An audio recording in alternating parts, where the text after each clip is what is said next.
Going to start doing that now. And I'm going to go. Okay, we're going to go live.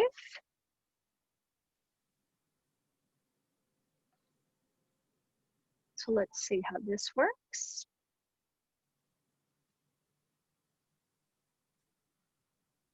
Okay, we are live. How cool is that?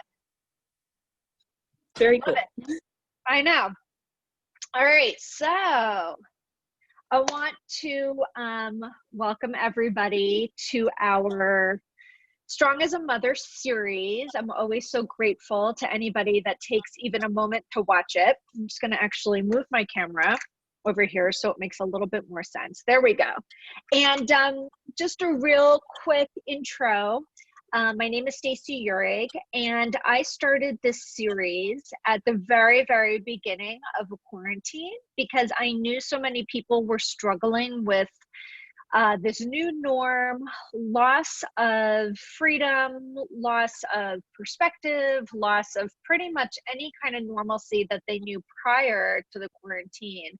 And my goal with this series was to give people a new lens through which they could see their challenge. We're all challenged with this whole idea of being at home and creating new routines, and there are so many people that are working on the front lines that are challenged. There's just challenge all over.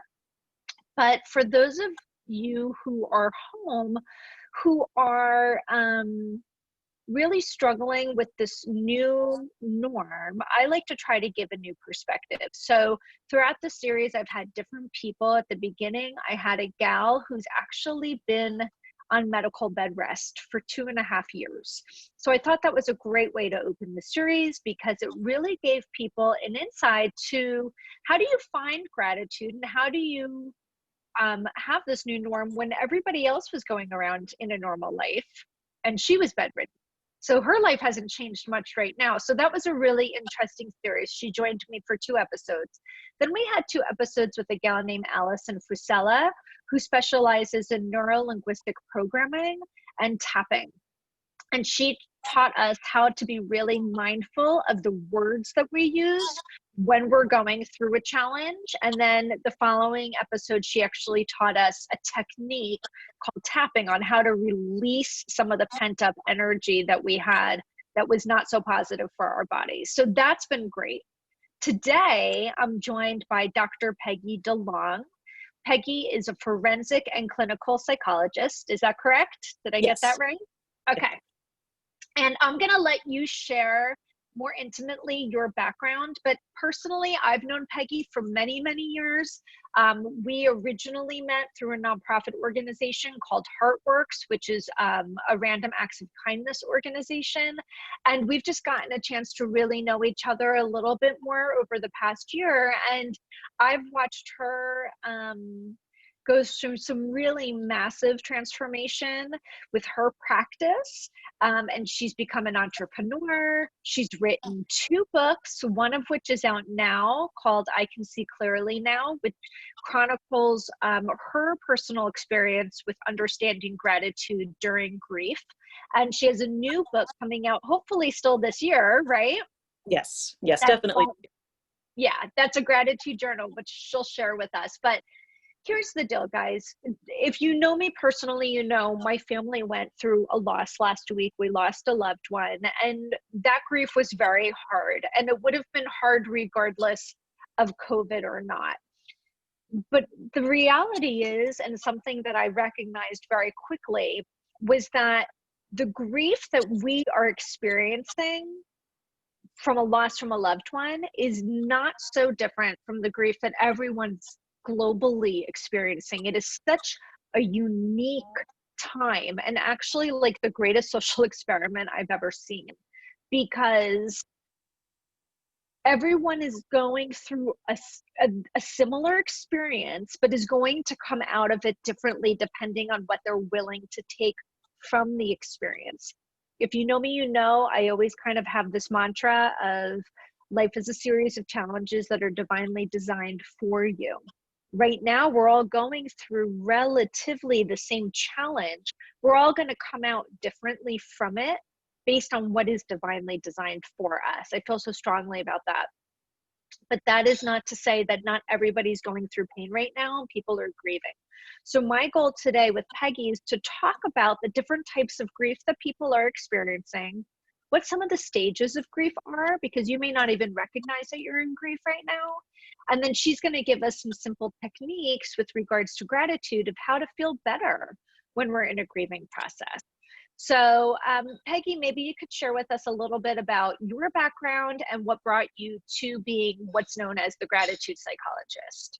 Certainly. So my background is really in forensic psychology. That's where I was trained. And for 15 years, I focused 100% of my work doing child abuse evaluations and testifying all over the state of New Jersey regarding really difficult cases. It was very emotionally taxing.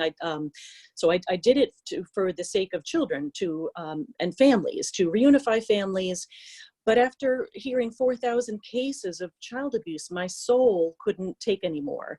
But I had the mortgage to pay, so I couldn't say no. So instead, it was like my heart knew what was good for me, and I started a decline in the quality of my reports. So then what happened was the referrals went down. And then all of a sudden to almost zero, from being, working 60 hours a week to almost zero. And I thought, well, what the heck am I going to do now? So I love when you talk about things happening for us, because at that time I felt like it was happening to me. Why is this happening to me, that I'm not getting these referrals and I can't, pay the bills?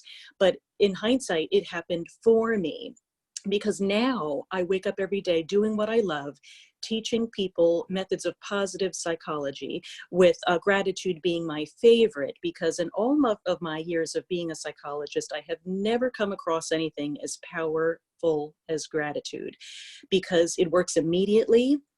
It is accessible to us any time of day. It's free. And when we do it on a regular basis, it gets stronger and stronger. And the reason is the brain science behind it. We are truly forming new neural pathways when we practice gratitude. And functional MRIs and other technology with brain scans shows us that. So it used to be, when people talked about gratitude, it was this kind of woo-woo thing, and you just had to trust that it worked. I love showing people the science behind it, because it just helps give you that oomph to, that you're on the right track, that there's a reason why you're feeling better. And when I had a shift in my private practice and I had to focus on something different, another reason gratitude came to me was just my own personal experiences and how powerful it was.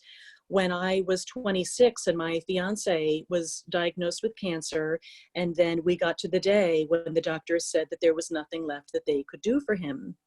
And he had plenty of visitors all day long, and then slowly people would leave in the evening except me, and it would just be me up by his side. And the one thing that was predictable was a cup of hazelnut coffee, so that I could be sitting next to him alone in the room.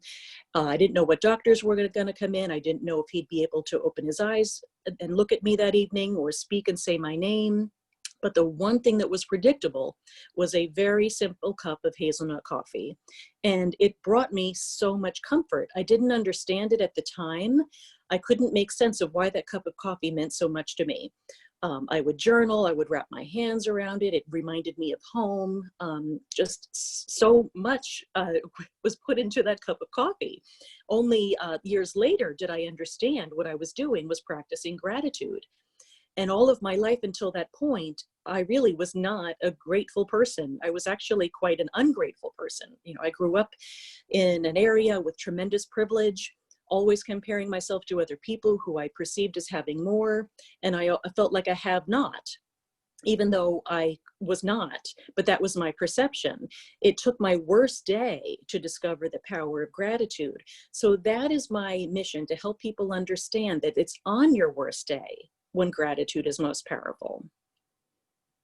I think I've known your story. I've heard it in so many different contexts. It's still so powerful to me, because I think, we've had this conversation off, on the side in the past. Like, people always will look at you as having always been grateful, having always been happy. So that's the first time I've actually heard you say that you didn't always have the power of gratitude, which I think is so important for other people to hear, because it's a behavior that can be changed by anybody. I was writing down a few things when you were talking, and the three things, the words that you were using, when I was talking about having Allison on at another time and this importance of listening to your words, you used three words that were really powerful to me. One was constant, one was consistent, and one was predictable. And I think right now, those are the three things that people are struggling with. There's a lack of predictability. I just had a really lovely phone call with a friend of mine today, and she said, this would be so much easier if we had a date. This would be so much easier if we knew when this was actually going to end, right? Because then we could see kind of the light at the end of the tunnel versus listening to the news and hearing, oh, maybe it'll be a second wave or another wave or whatever. Like that unknown, that unpredictability, so many people are grappling with, myself included. And it gives us a loss of being able to plan. So we have been talking about that because, again, we lost someone in our family last week, and we can't plan a memorial service.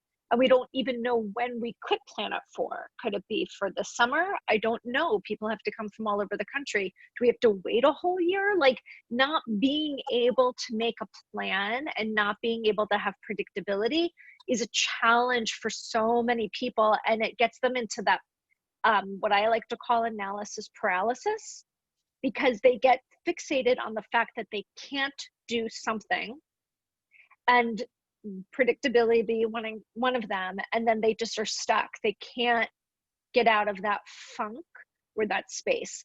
The other two words that you used that were really striking to me is one was consistent and one was constant. So those are also the things that people are lacking, a consistency, right? Like they were used to a routine, especially if somebody was working outside of the house, having that predictable, constant, consistent, I get up, I do this, I can predict, I know this is going to happen in general terms. I think that, and I'd love your opinion on this, we all believe up until this point that we actually had control over things, control over our day, control over our finances, control over our employment. And I've shared this concept in the past of all of that stability, or the sense of stability or the sense of control of it, is really false sense of control. Because the only thing we can truly control is our inner power, and that is what is inside of us, what we can do with our attitude. Anything that can never be removed, money, relationships, jobs, anything that can be taken from you has an external power, but we all put so much weight and reliance on that power, never thinking it's not going to be there. So I think a lot of people are grieving that too. It's the consistency, the predictability, but then also realizing that they don't have the control that they thought that they really did have. So how do we work with folks in this really, really unique time where everyone's kind of going through somewhat of a similar experience, but in different forms? And how do we get them through that in a more peaceful way? Because I think a lot of people are really struggling, and that struggle of wanting to go back causes a lot of anxiety for people. Well, I think you brought up some really great points, and I've been working with people with this in my monthly membership program. And so I'm so grateful that you brought them up. And the first is focusing on our inner world, that when everything disappears, that truly is what we have left. And I love that Viktor Frankl points this out in his book, Man's Search for Meaning, that I he keep says, meaning to pick that one back up again during this time. so powerful. And he lost all of his family members in the Holocaust, and as he was going through it, he decided that it was his last greatest human freedom to choose his attitude. in the face of such tremendous adversity. That was the very first book that I read after my fiance died. And that message has stayed with me, and it is so powerful. And we truly do have the power to choose our attitude and to choose our thoughts. And when everything else is taken away, that's all we have left. So part of my job is to help people really understand that, so that they can begin to exert that power. And then oftentimes it just simply helps us to take behavioral actions that follow. So we might feel like so much has been taken from us and we don't have control, but anything that you can gain control over can help you to feel better. And part of that is choosing what you eat, choosing who you're going to contact throughout the day. And I'm suggesting that people contact two people, one person who needs you and one person who you need to hear their voice. And a great idea that I heard was using your phone and scrolling all the way down to the bottom of your text messages and looking at people who you haven't had contact with in a long time.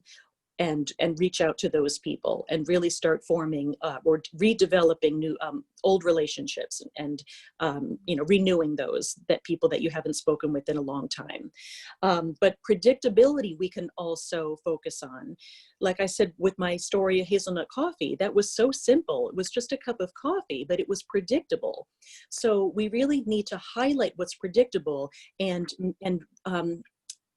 really feel the fullness of the joy that brings. And it could be something so simple of what you can look forward to when you wake up in the morning, or a predictable hug from a family member, or someone who will always answer the phone when you call or text back. Whatever might be predictable, hang on to it. That is what I hung on to, and it brought me so much comfort.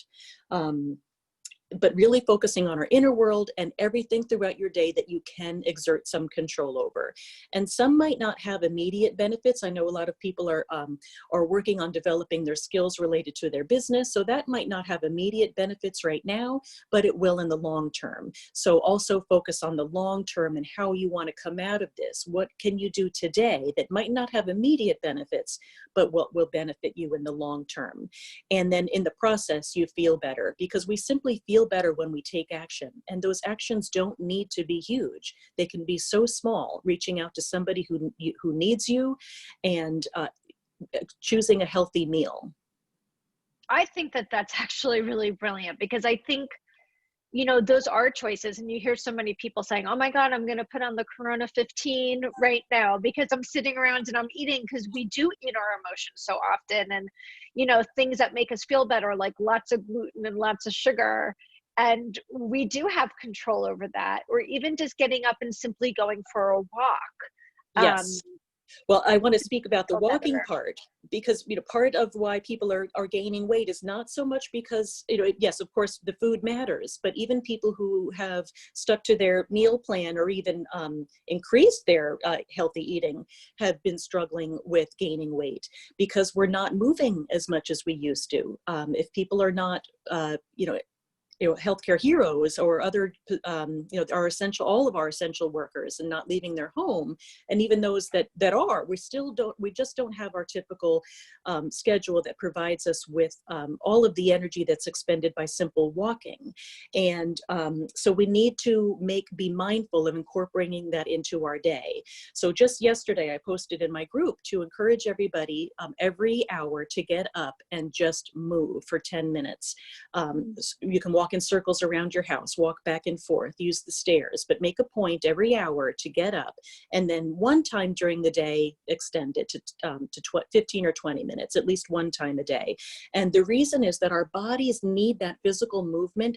Walking does something with the protein in our brains that helps to heal the wear and tear within our bodies. So it has emotional benefits, it has physiological benefits, and psychological benefits that we really need to keep walking.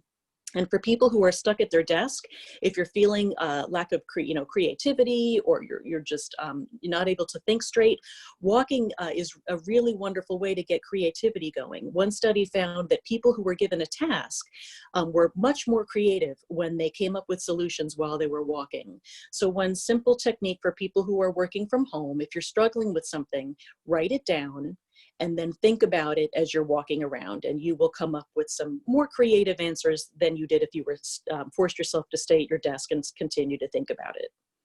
I think that that's so smart because I know for me, because I do work from home and I've always worked from home and I'm on my own schedule, I could always make a choice as to how I wanted to spend my day. And now that everyone's home and I'm not trying to get everything done before 2:30 or 3 o'clock when everyone eventually gets home, like the whole schedule is different, I make sure that on most days I get up, I have that cup of coffee. I have to say that never was more poignant for me than it is now. And I had gifted myself, I'd stopped drinking coffee for 3 years because I had ulcers. And I slowly got back into the habit, which I love. I just love to have a really tasty cup of coffee. Feels good. And in the fall, I actually gifted myself with an espresso machine, which was like a real treat. And I have to say, I'm so grateful I have it, because it is something that I look forward to getting out of bed for, because we don't have a normal routine here. My kids are completely self-paced when it comes to their schooling. There's nothing synchronous about it. So we've been letting the kids sleep in because it only takes 2 hours to get through their schoolwork. I'd rather have them getting through it later in the day and being able to go outside and have, it's a complicated situation. Everyone's dealing with it. So I love the fact that I can get up, come downstairs, make that cup of coffee for myself. I look forward to it so much. But after that cup of coffee, I make sure that I take my dog for a long walk. And that's been something I've been looking forward to because I can do it. I do have that flexibility. And we go for a 3-mile walk. She knows exactly where we're going. And it feels good. I've created that predictability. I've created that sense of consistency for myself. And then I get back at 10:30 and I can start my day. And I've gotten into that routine. And I think, so many people are fighting this new norm because they don't think it should be. And I really love what Eckhart Tolle says, which is if you just ease into what is and accept that what is exactly what is meant to be, and you can have faith in that because it's what's happening, right? If it's happening, it's meant to be. So I'd love to see people be able to ease into that. And I'm taking healthcare workers and teachers out of the mix because what they're dealing with is very, very different than what a lot of people are dealing with. But if you have the ability to create a new routine, do it. Even if it means that you are working full-time, 40 hours a week, where you don't have the flexibility to get up in the middle of the workday, and I'll put that in quotes, to get up and go and do that walk, perhaps you change your schedule a little bit and get up earlier. So like I was talking to somebody the other day through my Rodan and Fields business. She's a teacher. Her husband's a teacher, and they have a 5, a 4, and a 3-year-old. I mean, that is like an epic situation, right? Because they're expected to be working full time. They're expected to be home with their kids full time. It's a real challenge. And I really feel for a lot of the teachers that are in that zone. And she said, I'm struggling because I want to build this other business so I have some stability, but I don't know when to do it. And I said, well, what time does your family get up? And she said, we get up at 7. I said, how do you feel about getting up at 5:30? What would that look like? To get up, change your schedule, get up, get yourself that cup of coffee, and it's just your time. And it's quiet. And you can get the things done that you want to do. And she messaged me and she's like, that's been a game changer for me. And she said, it's not just working her business, the side business that she has, but she said, it's just me having time to settle into the day for me, which I think so many people are also missing right now, is that like that sense of like what happened to me. And I think that there's a real issue with that because especially as moms that are working with kids at home, they're pouring so much out and they're not refilling that bucket that they're going to have nothing left to give. They're going to be giving crumbs. So it's so important right now that I feel that people need to accept, kind of surrender to the situation and accept that it is what it is for right now. And they have the things that they can do is they can control creating that new habit, right? Like you were saying, you can control your eating habit, or you can control getting up and walking around your house. Control and create a new schedule. I know for me, if I stay around with my top knot and my pajama bottoms, which I could do because all I'm doing is leaving the house for a walk most days, I could do that. But I don't feel good. I feel so much better when I get up and I get right into the shower. And if it's a day I'm doing my hair, I blow dry my hair and I put on real clothes and some fun earrings. And it just makes me feel more like my authentic self. And I think a lot of people are stuck in that rut too, because some people don't have to adhere to a schedule. So they're slipping into that rut zone. You know what I mean? Right. And there are some very simple things that we can do to provide some sense of routine and structure. It can simply be wake up time, meal time, choosing some time to set aside for completely just for yourself, and what time you're going to go to bed. And also for people who can't get outside and walking, if they have little children around who need constant supervision for safety, then you can walk around your house. It might feel funny walking back and forth and get monotonous, but it is so important for us to be moving right now. So any way that you can, and if you do have time, there's lots of YouTube videos to try different things, yoga, Pilates, all, get involved with something that you've never done before. There's so much available on YouTube for free that we can do to help keep our bodies moving also. But it's just really interesting that I just came upon the research that's particularly related to walking and how as human beings we're upright. Like we're one of the few creatures that are completely upright. I don't know if we're the only creature. So that is part of our dynamics, that we need to be upright, and when we're sitting we're not completely upright, so we need that to function at our optimal best. And so it's just important to be mindful of getting off the couch or getting out of your your office chair, whatever it may be. My 3 kids right now they're live streaming high school from 9 a.m. till 2:30.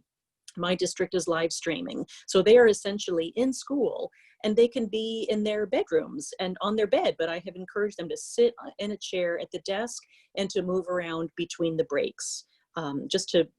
Because it's our body and our brains function differently compared to, based on the body position that we're in. So it's really interesting, the science behind it. So we're just more effective when we are sitting at our desk, and then even more effective when we give ourselves that opportunity to just move around in between tasks. Now, here's a question I have. What if somebody hasn't recognized in themselves some of the things that look like grief? Right. I was listening to a interview, one of the many press conferences that Andrew Cuomo's been doing. I just happened to catch one. And he actually was saying, on top of staying physically healthy by staying in and staying safe, he said we have to recognize, even though it may not be medically proven, that cabin fever is a real thing. And he outlined what cabin fever looks like: irritability, mood swings, all of these different things. And once he said it, I said, oh my God, I think I have that. Like, I feel that way. I feel like I want to jump out of my skin sometimes, and then that makes me more irritable. And I think the same is with grief. Like, can you share a little bit, whatever knowledge you have, on what grief looks like? And maybe share, on top of the walking and the controlling what we eat, maybe a few other ways that somebody can sit down and kind of meditatively practice gratitude. Certainly. Well, first of all, I really believe that there are as many ways to process grief and go through grief as there are people. It is one of the most individual and because it is so individual, can be quite lonely to go through grief, even when you know that everybody else is going through something similar. But I think it's even more intensely lonely for people who have lost a loved one, and because that just, it's your individual relationship with that person, and it feels so intimately lonely, and that can be very difficult. But every person grieves differently. There's really no right or wrong way to grieve, but there are certainly things that can be helpful. And first of all, allowing yourself to feel. It is so uncomfortable, but it is the most necessary thing to move through grief, is to allow yourself to feel. And it's important to set some time a day, to, rather than preventing it from taking over your entire day. I'm recommending that some people set a specific time of day to allow themselves to grieve. Now, when I went through my losses in 1994, I didn't have a choice to set aside a time. I had, at my job, if I was not completely attentive to my task, it was dangerous. I was working with very aggressive children, and they needed, for safety, they needed me at 100%. So when I was there, I didn't have time to grieve. All of my attention went into caring for these children. But then when I got home, I made a point every day to process my grief. We simply do not heal what we don't address, including grief. And it is so important for us to feel our feelings, as uncomfortable as it is. There's just no getting around grief. We have to move through it. So expressing that with a trusted friend. Sometimes you can feel so lonely, and if there's, late at night and nobody to call, writing can be so helpful. And that's what I did. That's essentially what my book is. It is my journal. I've got it behind me. I keep it in my drawer. This was what I carried around in 1994, and it went with me everywhere, to every doctor's appointment, every day that I was with him in the hospital. It was so helpful for me to write and write and write. And then I turned it into a memoir. But there's so much science behind therapeutic writing, and I have a recommendation. There's a psychologist by the name of James Pennebaker. He has written 3 wonderful books about the therapeutic benefits of writing and healing through writing. So I recommend that if anybody is interested in processing grief that way, or anything, it doesn't have to be grief, any difficulty, or simply for growth through writing. There's a lot that goes on when we put our thoughts on paper. So it's one way to process grief when there's not somebody physically available to talk to, and just as an added benefit of moving through your grief. And self-care is so important when we're grieving.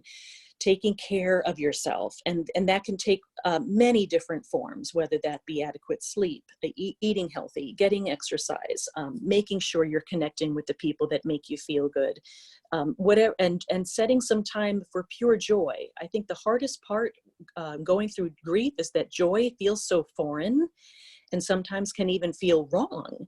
And I remember the very first time that I experienced a moment of joy after my losses, and then I felt guilty. Like, how could I feel joyful in this moment when I just lost the 2 most important men in my life? So giving yourself permission to experience the joy when it comes naturally. And then you get to a point where you can actually feel comfortable cultivating it. And I love that in addition to the fact that we have the power to control our thoughts, we truly have the power to generate our feelings. But it's a lot harder to just try to change the way you feel. The way to do it is to focus on your thoughts, because everything starts with a thought, and then the feeling follows, and then the behavior. But we really do have the power to control our thinking.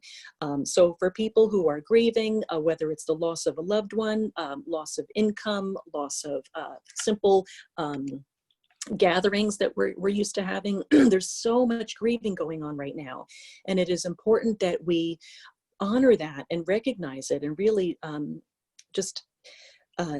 so many people are feeling uncomfortable, and they're not quite sure why. And it's because all of these small and big griefs are adding up to just huge grief. And physical touch, that's another thing. We are, as human beings, we are hardwired to need physical touch. And everybody varies in the amount that they need, but that is something that we have lost now. So I'm encouraging people to maybe be a little bit more physical with the people that are in your home, because we need physical touch. And simple touch on the hand of a friend that you might see at a coffee shop, or like all of that, we're missing, and it's taking a toll on our psyche and our emotional well-being. So just be mindful of the kinds of physical touch that you're giving and receiving. And I can see that, because I feel like I'm hugging my kids more.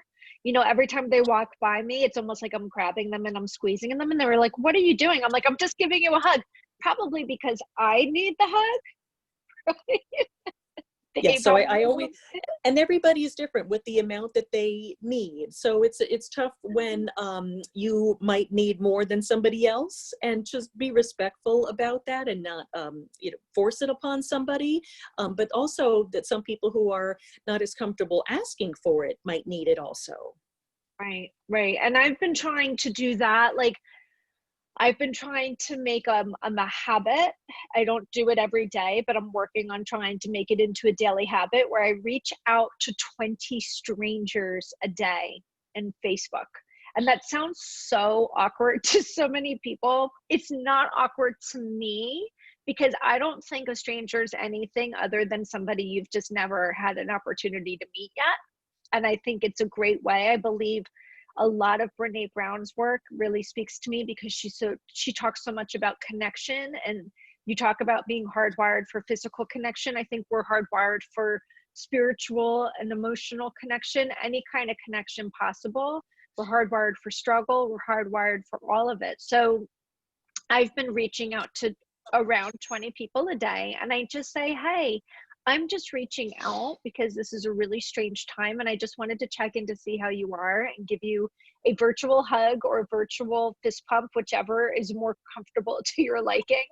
And I ask them, like, "How are you holding up?" And people reply. It sounds so strange, but people do reply, because we're so desperately seeking that connection right now. And when they do reply, it's almost a very consistent back and forth, because they want to know how, they share how they're doing. They want to know how I'm doing.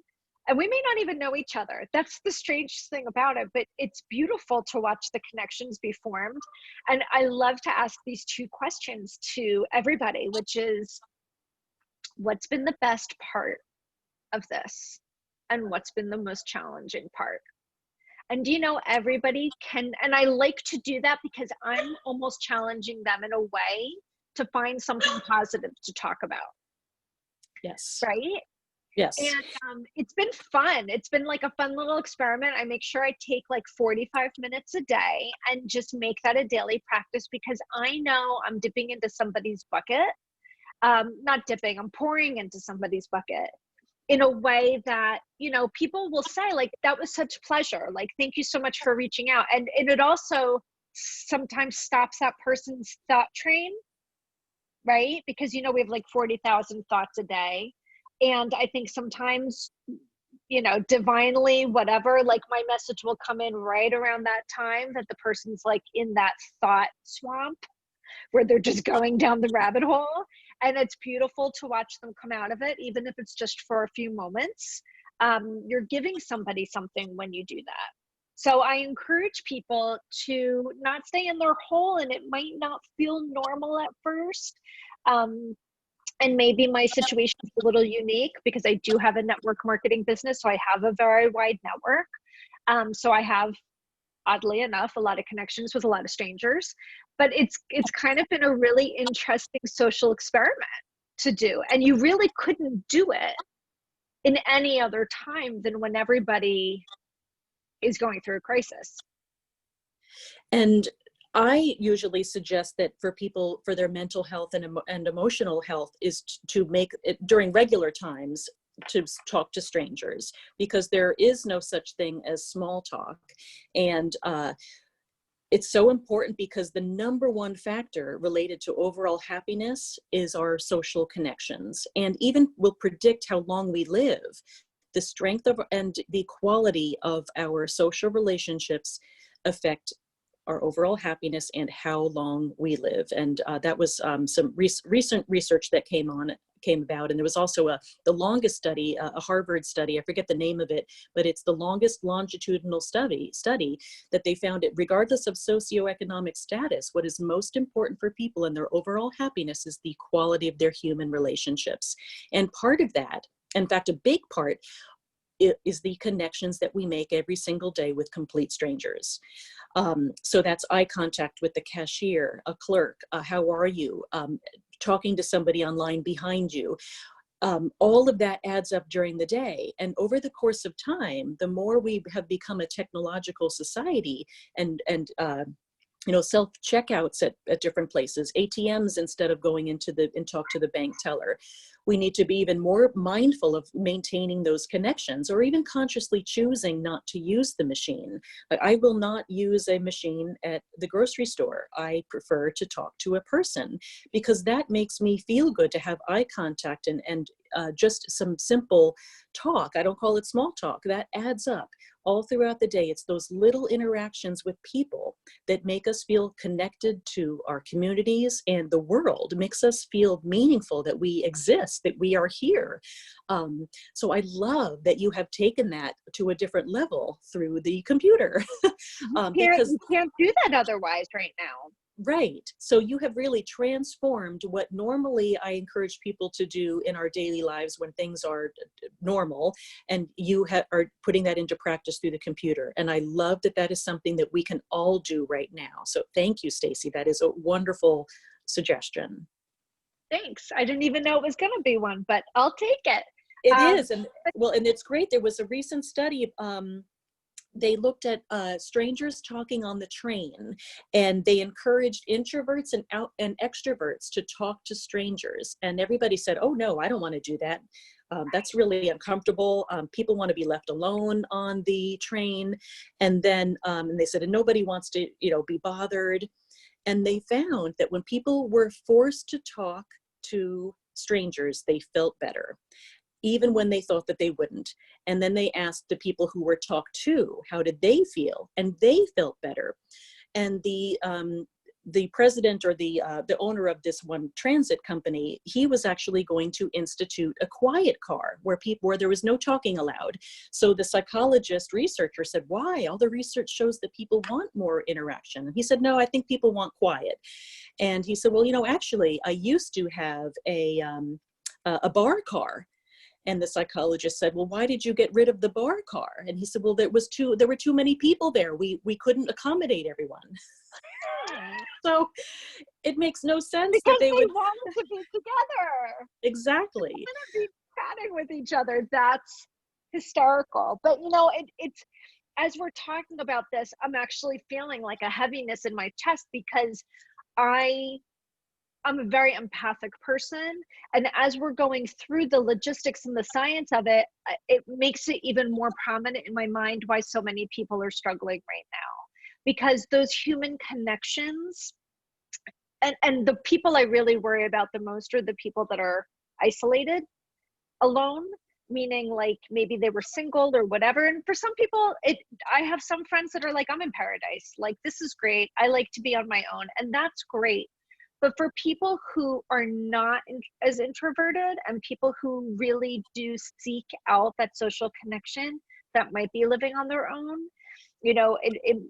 I get so challenged with my feelings when we talk about this, because it really is truly a struggle.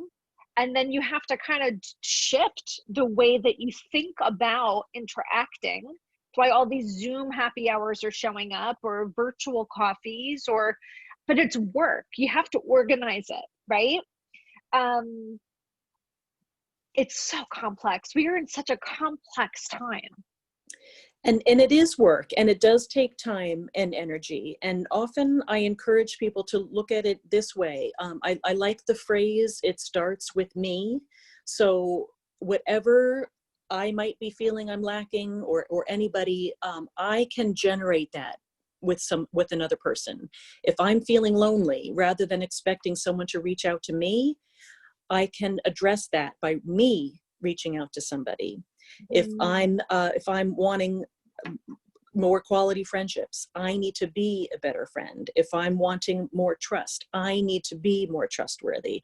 So, and paradoxically, then you generate that, and you bring more of that into your life. But the beautiful part is that we have control over that.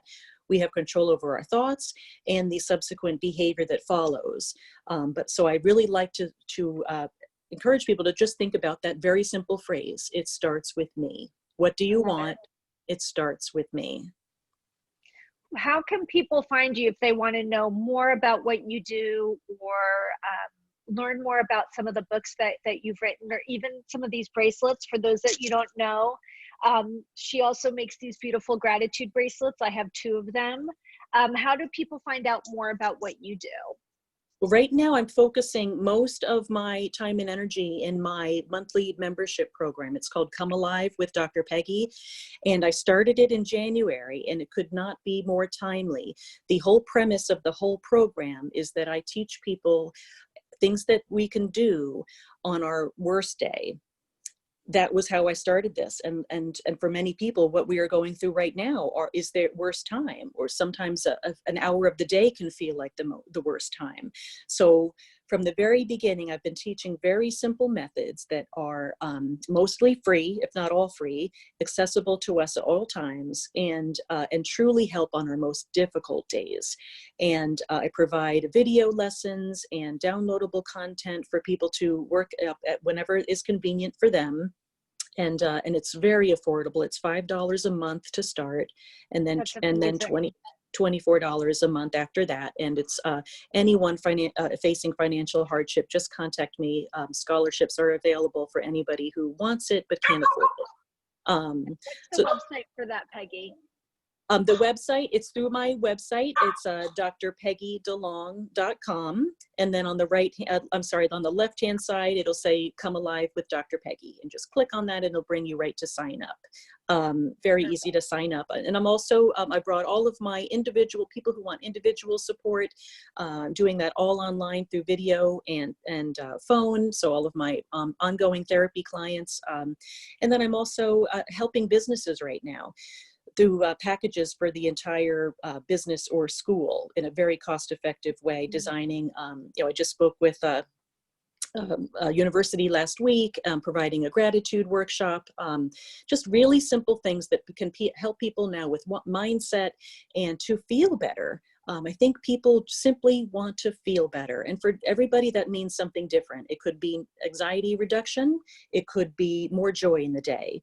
So I'm trying my very best to touch upon everything, but most of all, to keep it simple, keep it doable, and that it feels good in the moment and has long-term benefits.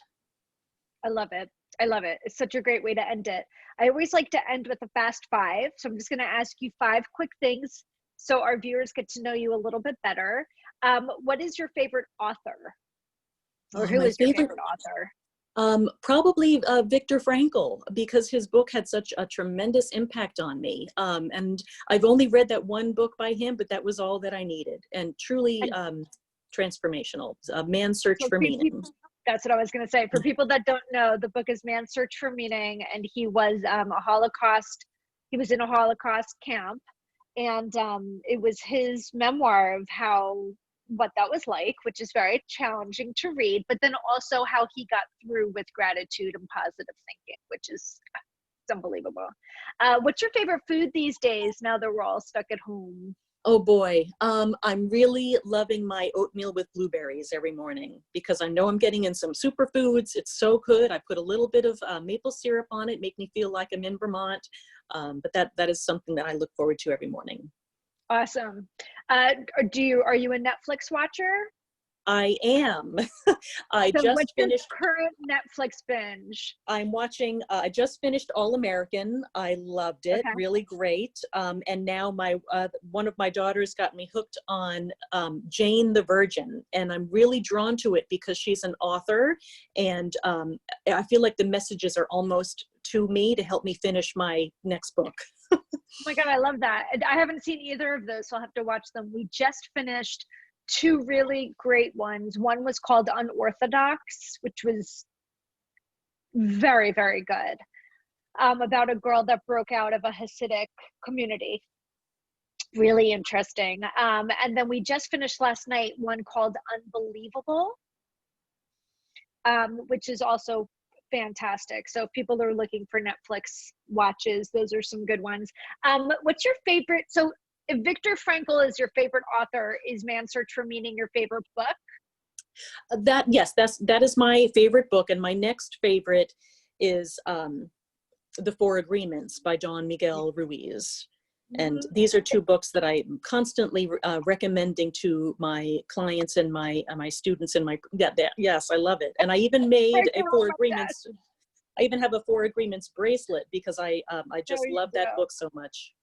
I mean, if people can see, I don't know if you can see it, but you're going to constantly see like highlighting. People will ask if they can borrow it. And I'm like, you really can't. I'm sorry. Like, it's my Bible. Everybody needs that on the shelf. And because you can reread it, and things happen in our lives that it's just can really help you get out of a funk to just reread a chapter. Particularly, don't take anything personally and don't make assumptions. Love them. Don't make assumptions has always been my challenging one, but this is, if nobody's read this book, this is the one to do. Okay, and last question, favorite mantra? Gratitude is most powerful on our worst days. I love it. I love it. Well, this has been awesome. I really thank you for your time. I know you don't have a lot of it. And if anybody wants to get in touch with you, they can either follow you right here on Facebook, or they can go to your website, Dr. Peggy DeLong, for more information. And again, thank you. I think people will really walk away with a lot of really great insight. Thank you for having me, Stacy. You're welcome. Bye.